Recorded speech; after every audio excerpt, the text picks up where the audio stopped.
നാട്ടൊലിയുടെ പുതിയൊരു എപ്പിസോഡിലേക്ക് ഏവർക്കും ഹൃദ്യമായ സ്വാഗതം.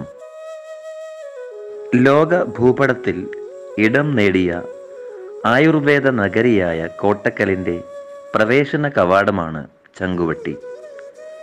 കോട്ടക്കൽ കിഴക്കേ കോവിലകത്തിൻ്റെ കീഴിലായിരുന്നു ഈ പ്രദേശം. കാടിനാൽ ചുറ്റപ്പെട്ട പ്രദേശമായിരുന്നു ഇവിടെ എന്ന് പഴമക്കാർ പറയുന്നു. ശംഖും കുഴലും ഊതി ഉപജീവന മാർഗം കഴിഞ്ഞിരുന്ന നാടോടികളായ സംഘത്തിൻ്റെ കയ്യിൽ നിന്ന് ശംഖ് വീണുടഞ്ഞ പ്രദേശം ശംഖുപൊട്ടിയായി. പിന്നീടത് ചങ്കുവെട്ടിയായെന്നും ചിലർ പറയുന്നു. ദേശപ്പേരിനൊപ്പം ആരോ നെഞ്ചിടിപ്പിൻ്റെ മുദ്ര പിടിപ്പിച്ച പേരാണ് ചങ്കുവെട്ടി. മലപ്പുറം ജില്ലയിലെ പേര് കേട്ട കോട്ടക്കലിൻ്റെ തൊട്ടടുത്ത നാട്. തൃശ്ശൂർ കോഴിക്കോട് ദേശീയപാത കടന്നു പോകുന്ന ഈ ദേശത്തിൻ്റെ ചരിത്രവിശേഷമറിയുമ്പോൾ ഏതൊരാളും സ്വന്തം ചങ്കായി നെഞ്ചേറ്റും ചങ്കുവെട്ടിയെ. ദേശപ്പേര് കേട്ടറിഞ്ഞ് നെഞ്ചു പിടഞ്ഞവർ അനുഭവങ്ങളുടെ കെട്ടഴിക്കുമ്പോൾ ചങ്കിടറുന്നതാണ് ചങ്കുവെട്ടിയുടെ ചരിത്രം. ദേശഭാഷയ്ക്കപ്പുറം ദിനം പ്രതി പലരും കടന്നു പോവുകയും ചികിത്സക്കും വിദ്യാഭ്യാസത്തിനും തൊഴിൽ തേടിയും എത്തുന്ന നിരവധി ആളുകളുടെ സുരക്ഷിത ദേശം കൂടിയാണിന്ന് ചങ്കുവെട്ടി. ടിപ്പുവിൻ്റെ പടയോട്ട കാലത്തെ ധീരതയുടെ ചവിട്ടടി ഏറ്റുവാങ്ങിയതാണ് ഈ നാട്. വെള്ളപ്പട്ടാളത്തെ തുരത്താനിറങ്ങിയ പടയാളികളുടെ വിയർപ്പുകണങ്ങൾ ഇവിടെ ഇറ്റി വീണിട്ടുണ്ട്. വള്ളുവനാട് രാജവംശത്തിൻ്റെ ഭരണകാലത്ത് കുറ്റവാളികളെ ഇവിടെ എത്തിച്ച് കഴുത്തറുത്തിരുന്നുവത്രേ.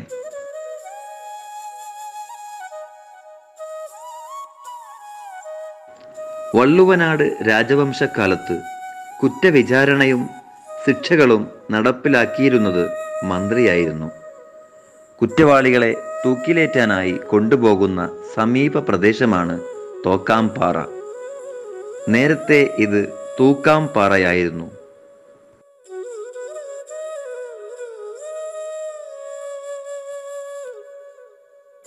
തോടിൻ വരമ്പുകളും ഊടുവഴികളുമെല്ലാം വികസിച്ച് റോഡുകളൊക്കെ ഉണ്ടായെങ്കിലും പഴമയുടെ തനിമ ഒട്ടും നഷ്ടമാവാതെ ഇന്നും 64 പടി നിലനിൽക്കുന്നു. ഒരു കാലത്ത് ചങ്കുവെട്ടിയിൽ നിന്ന് തോക്കാംപാറയിലേക്കുള്ള പ്രധാന നാട്ടുവഴിയായിരുന്നു ഇത്.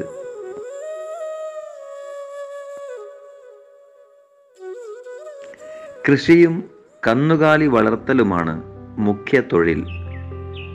പരമ്പരാഗതമായി വെറ്റില കൃഷിയിൽ തൽപരരാണ് ഇവിടത്തുകാർ. ശനിയാഴ്ചകളിൽ നടക്കുന്ന പ്രസിദ്ധമായ കോട്ടക്കൽ ചന്തയിലേക്ക് തലച്ചുമടായി വെറ്റിലക്കെട്ടുകൾ കൊണ്ട് പോയിരുന്നത് ഈ അടുത്ത കാലം വരെ ഉണ്ടായിരുന്നു.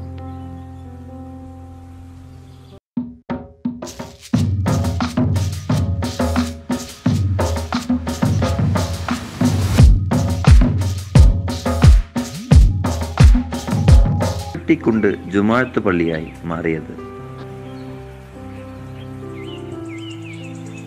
അതിൻ്റെ മുമ്പ് പാലപ്പുറ പള്ളിയായിരുന്നു നാട്ടുകാർ ആശ്രയിച്ചിരുന്നത്.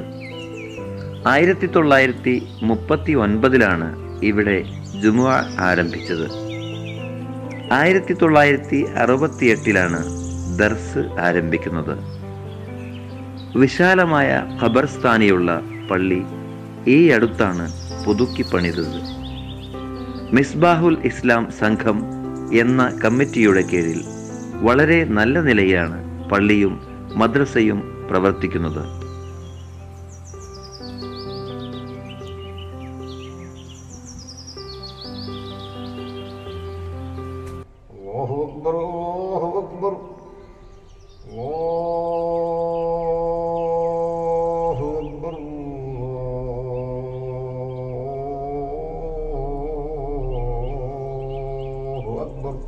കുഞ്ഞിക്കോയ തങ്ങൾ പാപ്പ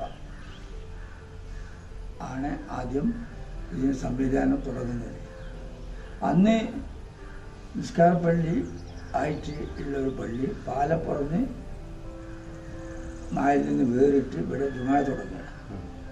ആ ജുമാ തുടങ്ങുന്ന കാലഘട്ടം തീർച്ചയായിട്ടും എനിക്ക് പറയാം. പക്ഷെ അന്ന് ജുമാ ഇവിടെ സ്ഥാപിച്ചപ്പോൾ ചങ്കട്ടി മഹല്ല് എന്ന് പറയുമ്പോൾ മേലെ തലക്ക് എന്നുള്ള വെലങ്ങിക്കാരെ അവിടെ നിന്നുള്ള ആളുകളൊക്കെ നല്ല അങ്ങനെയാണ് ചങ്കട്ടി മഹല്ല് വരുന്നത്. അന്ന് ചങ്കട്ടി കുളം മഹലില്ല, ചങ്കട്ടി മഹല്ല് എന്ന് പറഞ്ഞിട്ട് ഇവിടെയാണ് സ്ഥാപിച്ചത്. ഈ സ്ഥലത്ത് പള്ളിക്കാടും പള്ളിയും കൂടിയുള്ള സ്ഥലത്ത് മദ്രസും അവിടെയായിരുന്നു. പിന്നെ പള്ളിക്കാടിൽ നിന്ന് സ്ഥലം കമ്മിയായ സമയത്ത് മദ്രസ അവിടെ നിന്ന് മാറ്റിയിട്ട് മൂത്താപ്പ് തന്ന സ്ഥലത്തേക്ക് മദ്രസ അങ്ങോട്ട് മാറ്റി. അതിന് ശേഷം ഇത് മുഴുവൻ പള്ളിക്കാടായി. കുറച്ച് കാലം കഴിഞ്ഞപ്പോൾ പിന്നെ ഇതും ഖബർസ്ഥാനത്തിന് തയ്യാറായപ്പോഴാണ് അപ്പുറത്ത് വേറെ സ്ഥലം വാങ്ങി, വേറെ സ്ഥലം നാല് കമ്മിറ്റി വാങ്ങിയിട്ട് ഖബർസ്ഥാനം അങ്ങോട്ട് മാറ്റി. ബുഖാരി കുടുംബ പരമ്പരയിൽപ്പെട്ട മർഹൂം സയ്യിദ് കുഞ്ഞിക്കോയ തങ്ങളായിരുന്നു ആദ്യത്തെ ഖാളിയും ഖത്തീബും. ശേഷം സയ്യിദ് മുത്തുക്കോയ തങ്ങളും. അവരുടെ വഫാത്തിന് ശേഷം മകൻ സയ്യിദ് മുഹമ്മദ് കോയ തങ്ങളാണ് ഇപ്പോഴത്തെ ഖാളി.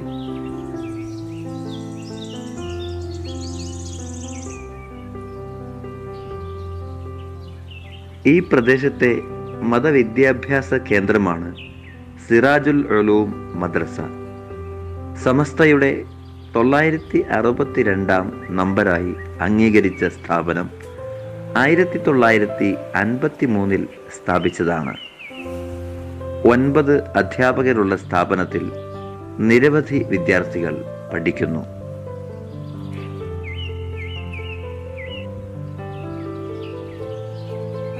മുൻ വിദ്യാഭ്യാസ മന്ത്രി CH മുഹമ്മദ് കോയ സാഹിബിന്റെ നാമധേയത്തിൽ പടുത്തുയർത്തിയ സ്ഥാപനമാണ് CH സാംസ്കാരിക വേദി. ഒട്ടേറെ ജീവകാരുണ്യ പ്രവർത്തനങ്ങൾക്ക് നേതൃത്വം നൽകുന്ന സ്ഥാപനം നാടിന്റെ അഭിമാനമായി പ്രവർത്തിക്കുന്നു.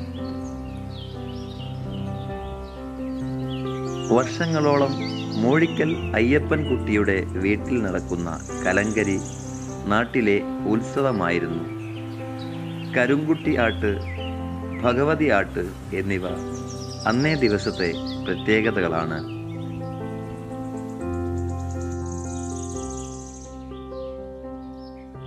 ആറങ്ങാട്ട് ചോല, തോപ്പിൽ കുണ്ടം ചിന ചോല, ചട്ടിക്കുളം, ഈ പ്രദേശത്തെ രണ്ടായി മുറിച്ചു കടന്നു പോകുന്ന കൈത്തോട് എന്നിവയെല്ലാം ഇവിടുത്തെ ജലസ്രോതസ്സുകളാണ്.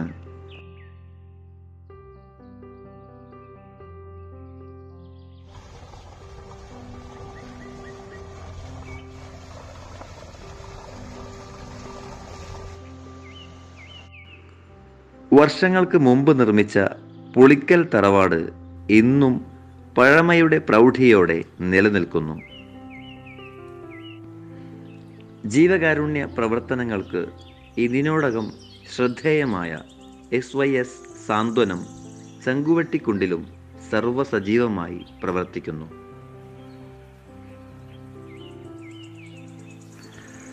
ആകാശ നീലിമയിൽ ഒന്ന് പാറിപ്പറക്കാനുള്ള തൻ്റെ കുഞ്ഞുനാളിലെ മോഹങ്ങൾ സ്വപ്ന സാക്ഷാത്കാരത്തിൻ്റെ നിറവിലാണ് ചങ്കുവെട്ടിക്കുണ്ടിൻ്റെ അഭിമാനമായ പൈലറ്റ് വിലങ്ങലിൽ ബാദുഷ. സ്വകാര്യ വിമാന കമ്പനിയായ ഇൻഡിഗോ വിമാനത്തിലാണ് ബാദുഷ പൈലറ്റായി ജോലി ചെയ്യുന്നത്. മൺസൂൺ കാലത്തെ മനസ്സിന് കുളിർമയേകുന്ന വെള്ളച്ചാട്ടമാണിത്. സന്ദർശകർക്ക് കൺകുളിർക്കെ കാണാൻ സൗകര്യമൊരുക്കിയാൽ ഉപകാരമായിരിക്കും.